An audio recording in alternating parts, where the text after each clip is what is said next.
Pakistan's Prime Minister has set a 72-hour deadline for security agencies to arrest those involved in last week's widespread violence. The unrest followed the detention of the former Prime Minister Imran Khan. Al Jazeera's Osama bin Javaid spoke with the Federal Information Minister Marriyum Aurangzeb and began by asking if the government has declared martial law.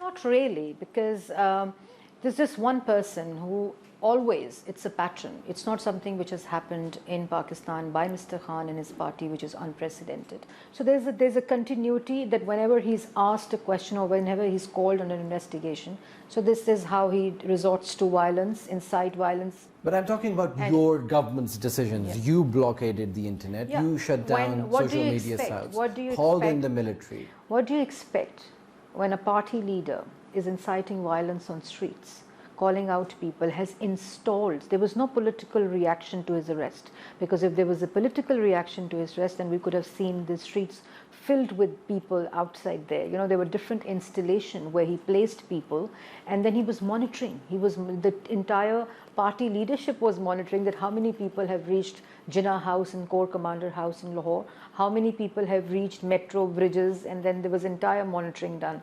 So what do you expect by the government, who has to save the people? They could not stop it. Does it not show that the government failed to save all of these locations? I think the government very prudently, very maturely, the police showed a responsible restraint to stop violence in the country, incitement of violence in the country. Your party leader was making similar allegations against the military, the chief of army staff, the chief of the intelligence, what Imran Khan is doing now. So if this is a pattern where each politician, where they're in government, they say they're on the same page with the military establishment. The moment they join the opposition, they say they're being persecuted by the same military. Obviously, the politicians need to have a little soul-searching, don't they? Well, not. I will humbly disagree with you, because I think there are two different examples. And why I say that? There are two different cases.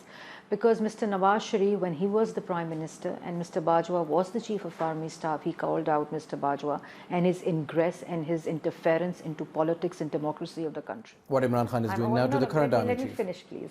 And when Mr. Nawaz Sharif was ousted, and when he travelled from Islamabad to Lahore, how many ambulances were set on fire?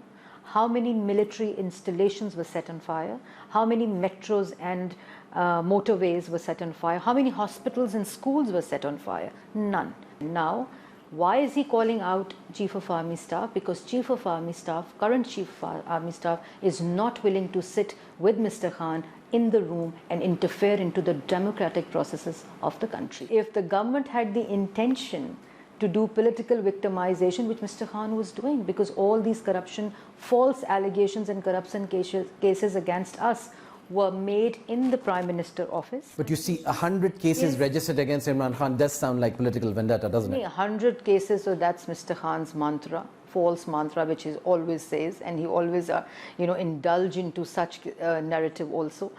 Mr. Khan, prominent cases against him, which I am privy of, which he's not ready to answer. One, foreign funding by the Election Commission, not by the government.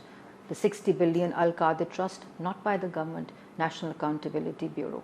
The Tosha Khana by federal investigation agencies and NAB, that are now the references are in the courts, where Mr. Khan is not ready to answer. And the fourth one is the Tehreek-e-Insaf case, which is again in the Islamabad High Court, not with the government. So this perception that Mr. Khan is trying to develop, that the government is against him and doing political settling some political vendetta or some political victimization, is false. You're not just facing a political enemy, but you're at loggerheads with this highest court of the country. Your ruling alliance says that this is the death of justice in Pakistan, where the court has given reprieve to somebody who went to the court, whereas if you in power were at that point went to court, you would have gotten the same reprieve, wouldn't you? No, this wasn't the case.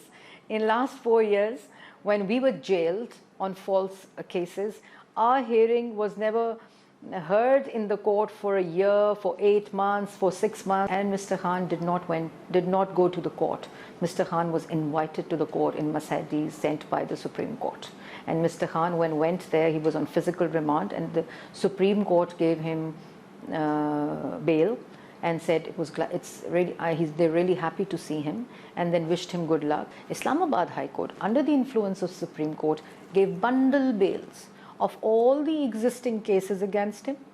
He can't be arrested in any other case. In any new investigation, the existing cases are all shut down, given bails. Where does this happen?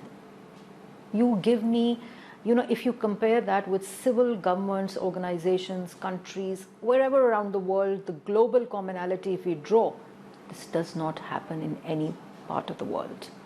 Never. The military establishment, unprecedented scenes, is being questioned. The economy is in a really deep shock. The country's prognosis when it comes to political stability looks to be in terrible state. So you, as politicians who are running Pakistan and probably want to win the next elections, how are you going to solve these problems? First of all, I think Pakistan is in safe hands. We have dealt with such economic conditions always when Mr. Nawaz Sharif comes into power.